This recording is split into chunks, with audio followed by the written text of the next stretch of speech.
ओम शांति। आज 25 अक्टूबर 2025 की ईश्वरीय महावाक्य सुनते हैं। बाबा ने कहा, मीठे बच्चे, संगम युग पर ही तुम्हें आत्म अभिमानी बनने की मेहनत करनी पड़ती। सतयुग अथवा कलयुग में यह मेहनत होती नहीं। प्रश्न में बाबा ने कहा, श्री कृष्ण का नाम उनके माँ बाप से भी अधिक बाला है, क्यों? उत्तर में बाबा ने कहा, क्योंकि श्री कृष्ण से पहले जिनका जन्म होता है वो जन्म योग बल से नहीं होता। श्री कृष्ण के माँ बाप ने कोई योग बल से जन्म नहीं लिया है। दूसरा, पूरी कर्मातीत अवस्था वाले राधे कृष्ण ही हैं, वही सदगति को पाते हैं। जब सब पाप आत्माएं खत्म हो जाती हैं तब गुलगुल यानी पावन नई दुनिया में श्री कृष्ण का जन्म होता है, उसे ही वैकुंठ कहा जाता है। तीसरा, संगम पर श्री कृष्ण की आत्मा ने सबसे अधिक पुरुषार्थ किया है, इसलिए उनका नाम बाला है। ओम शांति। अब हम सुनते हैं मुरली के मुख्य पॉइंट्स। बाबा ने कहा, परम पिता परमात्मा शिव स्वयं आकर रूहानी बच्चों को पढ़ाते हैं। 5000 वर्ष बाद एक बार फिर आए हुए हैं। दूसरा, यह दुनिया अब पतित दुनिया है। बाबा नई दुनिया, पावन दुनिया की स्थापना कर रहे हैं। तीसरा है, अपने को आत्मा समझो। बाबा कह रहे हैं कि यही है ज्ञान की पहली सीढ़ी।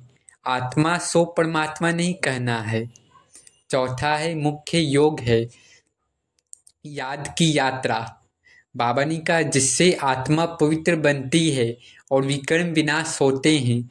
पांचवा, ज्ञान सागर बाप ही सृष्टि के आदि मध्य अंत का ज्ञान समझाते हैं।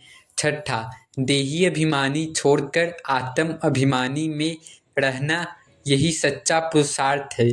सातवां, भक्ति मार्ग अंधविश्वास का मार्ग है, अब ज्ञान मार्ग समझ का मार्ग है। आठवां, बाबा राजयोग सिखाते हैं जिससे हम राजाओं के राजा बनते हैं।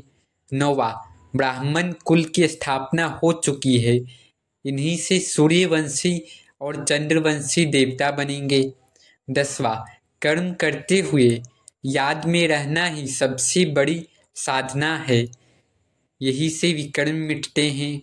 11 है, संगम युग सबसे छोटा पर सबसे महान युग है, जब बाप आकर परिवर्तन करते हैं। बाबा कह रहे हैं कि संगम युग सबसे छोटा है लेकिन सबसे महान युग है संगम युग, जब बाबा यानी स्वयं भगवान आकर परिवर्तन करते हैं। 12 है, पवित्रता ही मुख्य आधार है। बाबा ने कहा, पवित्र आत्मा ही स्वर्ग की अधिकारी बनती है। 13 है, योग बल से ही श्री कृष्ण का जन्म होता है, वही नई पावन दुनिया की शुरुआत करते हैं। 14 है, बाबा कहते हैं, मैं तुमको विश्व का मालिक बनाता हूँ, याद ही तुम्हारी यात्रा है। अब धारणा पॉइंट से पहला है, अपने को आत्मा समझकर हर कार्य करना है। देह अभिमान से मुक्त होकर ही बाबा की याद स्थायी रह सकती है। दूसरा, कर्म करते हुए योग में रहना है, यही सच्चा राजयोग है जो विकर्मों को भस्म करता है। बाबा कह रहे हैं कि कर्म करते हुए बाबा की याद में रहना है, जो विकर्म भी भस्म होंगे बाबा की याद से। तीसरा, बाप समान दाता और करुणा मूर्ति बनना है, हर आत्मा के प्रति शुभ भावना और शुभ कामना रखनी है। चौथा है, पवित्रता को जीवन का आधार बनाना है। बाबा कह रहे हैं कि पवित्रता को जीवन का आधार बनाना है, विचार, वाणी और कर्म से सदा निर्मल रहना है। पांचवा, संगम युगी जीवन को स्वर्ग की तैयारी मानकर हर क्षण को अमूल्य बनाना है। छठा है, ज्ञान की कमाई निरंतर जमा करनी है, किसी भी प्रकार की आलस या देह अभिमान से बचना है। बाबा करें कि ज्ञान की कमाई निरंतर जमा करनी है और किसी प्रकार की आलस, अलबेलापन और देह अभिमान में नहीं आना है, ये सब से बचना है। सातवां, अपने पुरुषार्थ को उच्च बनाना है, क्योंकि यही जन्म देवी देवता बनने की तैयारी का समय है। 8वां, याद की यात्रा में मन को स्थिर बनाना है, चाहे परिस्थितियां कैसी भी हों। बाबा करें कि याद की यात्रा में मन को स्थिर बनाना है। अब नशा चढ़ाने वाले पॉइंट से पहला है, हम वही संगम युगी ब्राह्मण आत्माएं हैं जिन्हें स्वयं परम पिता परमात्मा शिव पढ़ा रहे हैं। इससे बड़ा भाग्य कोई नहीं। दूसरा, हम राजाओं के राजा यानी विश्व के मालिक बनने की पढ़ाई पढ़ रहे हैं। तीसरा, ज्ञान सागर बाप का साक्षात सानिध्य हमें मिला है, स्वयं भगवान हमको मिला है साक्षात। यह हीरा जैसा मूल्य समय है, तो कितना नशा में रहना चाहिए। साक्षात हमें भगवान मिल गए। चौथा है, नई पावन दुनिया की स्थापना के निमित्त हम स्वयं चुनी हुई आत्माएं हैं। पांचवा है, हम देवी देवता धर्म की स्थापना में योगदान देना, यह ईश्वरीय सौभाग्य है। छठा है, हम ही वे आत्माएं हैं जो श्री कृष्ण को रिसीव करने वाली बनने जा रही हैं।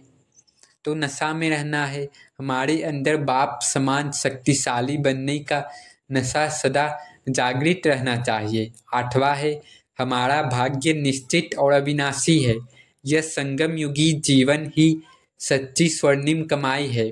अच्छा, मीठे मीठे सिखिलरे बच्चों प्रति माता पिता बाप दादा का याद प्यार और गुड मॉर्निंग। रूहानी बाप की रूहानी बच्चों को नमस्ते।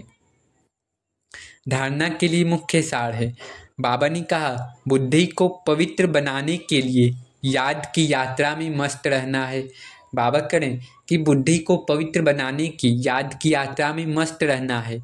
कर्म करते भी एक मासूक याद रहे, तब विकर्माजीत बनेंगे। दूसरा है, इस छोटे से युग में मनुष्य से देवता बनने की मेहनत करनी है। अच्छे कर्मों के अनुसार अच्छे संस्कारों को धारण कर अच्छे कुल में आना है। वरदान है, अपनी रूहानी लाइट्स द्वारा वायुमंडल को परिवर्तन करने की सेवा करने वाले सहज सफलता मूर्त भव। अपनी रूहानी लाइट्स द्वारा वायुमंडल को परिवर्तन करने की सेवा करने वाले सहज सफलता मूर्त भव। बाबा करें कि जैसे साकार सृष्टि में जिस रंग की लाइट जलाते हो वही वातावरण हो जाता है। अगर हरी लाइट होती है तो चारों ओर वही प्रकाश छा जाता है। लाल लाइट जलाते हो तो याद का वायुमंडल बन जाता है।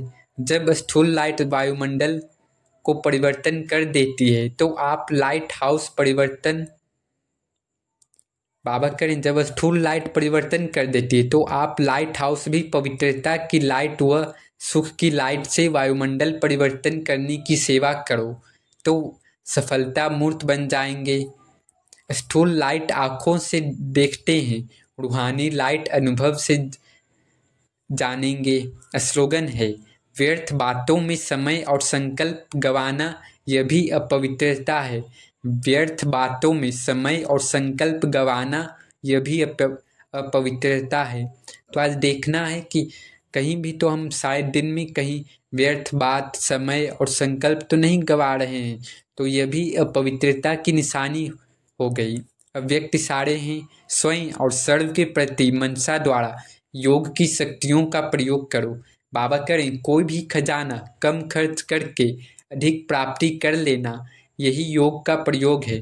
बाबा करें कोई भी खजाना कम खर्चे करके अधिक प्राप्त कर लेना, योग का प्रयोग है। मेहनत कम सफलता ज़्यादा, इस विधि से प्रयोग करो। जैसे समय व संकल्प श्रेष्ठ खजाने हैं तो संकल्प कम से कम खर्च हो लेकिन प्राप्ति ज़्यादा हो। जो साधारण व्यक्ति 2-4 मिनट संकल्प चलाने के बाद सोचने के बाद सफलता या प्राप्ति कर सकता है वह आप 1-2 सेकेंड में कर सकते हो। बाबा करें साधारण व्यक्ति 1-2-4 मिनट में संकल्प करने के बाद सफलता प्राप्त करेगा, आप तो 1-2 सेकेंड में कर सकते हो। इसको कहते हैं कम खर्चा वाला मशीन।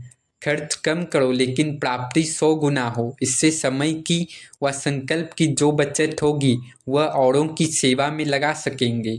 दान पुण्य कर सकेंगे। यही योग का प्रयोग है। अच्छा, ओम शांति, ओम शांति, ओम शांति।